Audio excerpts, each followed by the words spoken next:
त्यो गाइस अहिले चाहिँ हामी मेलम्चीबाट अलिकति माथि आइपुग्यौँ र बाटो लास्टै खत्तम रहेछ।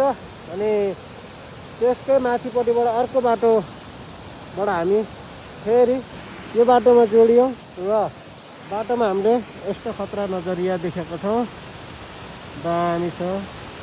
अनि त्यही हो हाम्रो एबिसी पछिको ट्रेक अब 5 पोखरी हुनेवाला छ।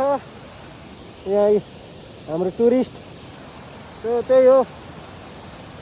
अरू भिडियो आउँदै गर्छ, तपाईँहरू इन्जोय गर्नु होला। टिकटकमा झगडा गर्दै गर्नु होला।